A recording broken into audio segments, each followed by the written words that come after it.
ஓகேன்னு சொன்னால் பேசுகிறேன். நம்பர் வருதா? ஓடுது. நாகப்பட்டினம் மாவட்டம் நாங்கள் பனங்குடி பகுதியில் நிற்கிறோம். கிட்டத்தட்ட இந்த பகுதியில் ஒரு 4 ஊராட்சிக்கு உட்பட்ட பகுதியில் 32,000 கோடியில் மத்திய மாநில அரசுகளை இணைஞ்சு 620 ஏக்கர் கிட்டத்தட்ட நிலங்களை எடுத்து கையகப்படுத்தியிருக்காங்க இந்த பகுதியில்.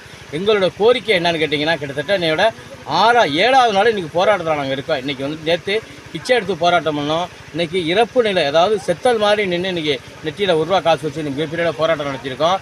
தொடர்ச்சியாக மத்திய மாநில அரசுகள் மாவட்ட நிர்வாகம் எங்களை கண்டுகொள்கிறதே இல்லை. எங்களுடைய கோரிக்கை நிலம் சம்மந்தப்பட்ட விலை சம்மந்தமாக சென்னை உயர்நீதிமன்ற வழக்கு இருக்குது. அதை வழக்கை நாங்கள் சந்திச்சுக்கிறோம். எங்களோட கோரிக்கை என்னன்னு பார்த்தீங்கன்னா, 2013 மத்திய அரசின் சட்டப்படி திருத்தி அமைக்கப்பட்ட 2017 சட்டத்தின்படி விவசாயம் செய்யக்கூடிய கூலி தொழிலாளருக்கு 5 லட்ச ரூபாயும், அதே மாதிரி குத்தகைதாரருக்கு 5 லட்ச ரூபாயும், நில உரிமையாளருக்கு 1 ஏக்கருக்கு 5 லட்ச ரூபாயும் கொடுக்கணும் அரசு விதி இருக்குது. நில சம்மந்தப்பட்ட இந்த வாழ்வாதாரம் மிகப்பெரிய அளவில் 4 ஆண்டுகளாக பாதிச்சிருக்கு. மிகப்பெரிய அளவில் இந்த பகுதியில் நாங்கள் தேர்தலை புறக்கணிச்சிருக்கோம். தொடர் போராட்டங்கள் நடத்தியிருக்கோம். மாநில அரசு எங்களுக்கு செவி சாய்க்கவே இல்லை. விவசாயிகளை ஒடுக்க தான் அவங்க முயற்சி பண்ணிட்டாங்க. இந்த நிலைமை 7வது நாளாக நீடிச்சிருக்கு.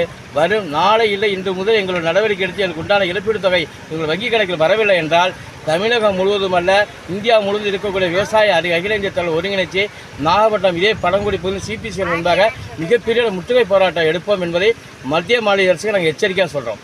எஸ்ஆர் தமிழ்ச்செல்வன், தமிழக விவசாய பாதுகாப்பு சங்கம் மாநில கொள்கை பரப்பு செயலாளர், நாகப்பட்டினம்.